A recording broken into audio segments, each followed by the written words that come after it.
வணக்கம். உலகம் முழுவதும் நடந்த நிகழ்வுகளின் தொகுப்புகளை சில நொடிகளில் உங்கள் கண்முன்னே நிறுத்தும் டாப் 20 செய்திகள்.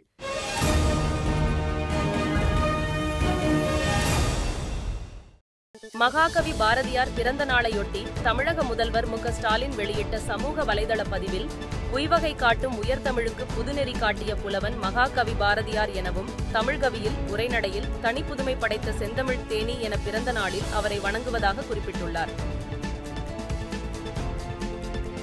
உலகளவில் மைக்ரோசாப்ட் நிறுவனத்தின் விண்டோஸ் இயங்குதளம் முடங்கி அவுட்லுக், எக்செல், ஒன் டிரைவ் போன்ற செயலிகளை பயன்படுத்த முடியாத நிலை ஏற்பட்டுள்ளதால் பயனாளர்கள் அவதியடைந்துள்ளனர்.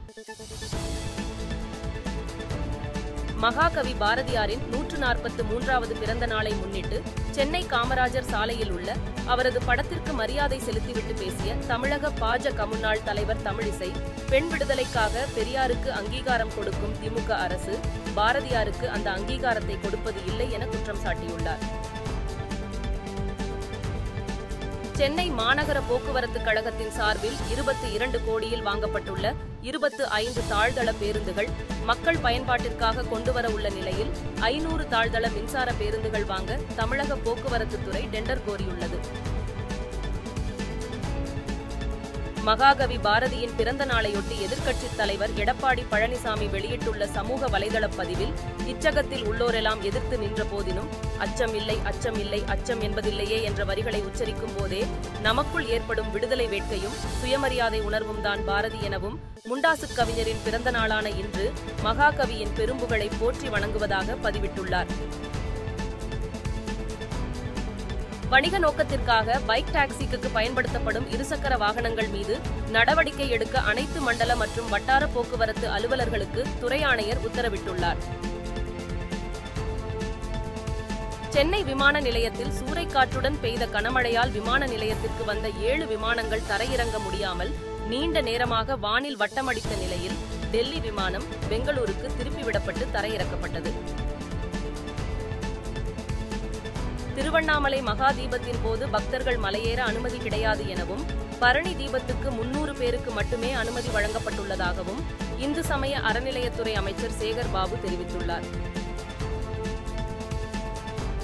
சென்னை திருவெற்றியூரில் நடைபெற்ற நலத்திட்ட உதவிகள் வழங்கும் நிகழ்ச்சியில் கலந்து கொண்டு பேசிய உயர்கல்வித்துறை அமைச்சர் கோவி செழியன், ஒருநாள் அம்பேத்கர் படத்திற்கு பூ வைத்து விட்டால் விஜயால் வாழும் அம்பேத்கராக மாறிவிட முடியாது என கூறியுள்ளார்.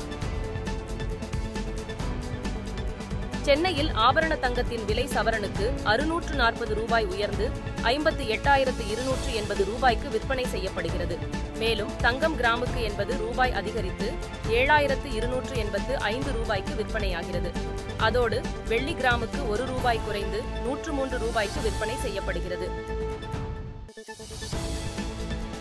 அடுத்த ஆண்டு பிப்ரவரி மாதம் டெல்லி சட்டப்பேரவை தேர்தல் நடைபெற உள்ள நிலையில் ஆம் ஆத்மி கட்சியின் ஒருங்கிணைப்பாளர் அரவிந்த் கெஜ்ரிவால் காங்கிரசுடன் கூட்டணி அமைய வாய்ப்பில்லை என்றும், தனது சொந்த பலத்தை கொண்டு தனித்து தேர்தலை எதிர்கொள்வேன் என தெரிவித்துள்ளார்.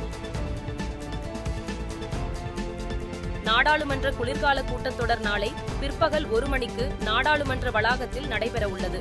இக்கூட்டத்தில் பல்வேறு முக்கிய விவகாரங்கள் குறித்து விவாதிக்க வாய்ப்பு உள்ளதாக கூறப்படுகிறது. அபுதாபியில் இருந்து சென்னைக்கு CSK அணி டீமுடன் தரையிறங்கிய விமானத்திற்கு விமான நிலைய ஆணையகம் சார்பில் 2 பக்கமும் வாகனங்கள் நீர்ப்பாய்ச்சி ராயல் சல்யூட் அடித்து உற்சாகமாக வரவேற்றனர். அமெரிக்காவில் வெளிநாட்டினருக்கு பிறக்கும் குழந்தைகளுக்கு குடியுரிமை வழங்கும் சட்டத்தை நீக்க ட்ரம்ப் முடிவு செய்துள்ளதாக தகவல் வெளியாகி உள்ளது. இந்திய எல்லையை ஒட்டிய மியான்மரில் இன்று காலை லேசான நிலநடுக்கம் ஏற்பட்டது. இது ரிக்டர் அளவுகோலில் 4.7 பதிவாகியுள்ளது. இலங்கை அதிபர் அனுரகுமார திசநாயக்கே வரும் 15ஆம் தேதி முதல் 17ஆம் தேதி வரை 2 நாள் பயணமாக இந்தியா வர உள்ளதாக சுகாதாரத்துறை அமைச்சரும் அமைச்சரவை செய்தி தொடர்பாளருமான நலிந்த ஜெயதிச தெரிவித்துள்ளார். சிரியாவில் அசாதாரண சூழல் நிலவுவதால் 75 இந்தியர்கள் பத்திரமாக மீட்கப்பட்டு லெபனான் சென்றுள்ளதாகவும், அங்கிருந்து வணிக விமானங்கள் மூலம் இந்தியாவுக்கு திரும்ப உள்ளனர் என்றும் வெளியுறவு அமைச்சகம் தெரிவித்துள்ளது. ஐதராபாத்தில் நடைபெற்ற 11வது புரோ கபடி லீக் தொடரில் சிறப்பாக விளையாடிய பெங்கால் அணி 44-29 புள்ளி கணக்கில் பெங்களூரு அணியை வீழ்த்தி வெற்றி பெற்றுள்ளது. ரஷ்யாவுக்கு 3 நாள் பயணமாக சென்றுள்ள மத்திய பாதுகாப்புத்துறை அமைச்சர் ராஜ்நாத் சிங் புதினை நேரில் சந்தித்து இரு நாடுகள் இடையிலான ராணுவ ஒத்துழைப்பு உள்பட பல்வேறு விவகாரங்கள் குறித்து ஆலோசனை நடத்தியுள்ளனர். மணிப்பூர் மாநிலம் உக்ருல் மாவட்டத்தில் சட்டவிரோதமாக பயிரிடப்பட்டு வளர்த்து வந்த 55 ஏக்கர் பரப்பளவு கொண்ட கசகசா பயிர்களை வனத்துறை அழித்து நடவடிக்கை மேற்கொண்டுள்ளனர். இத்துடன் டாப் 20 செய்திகள் நிறைவு பெறுகிறது.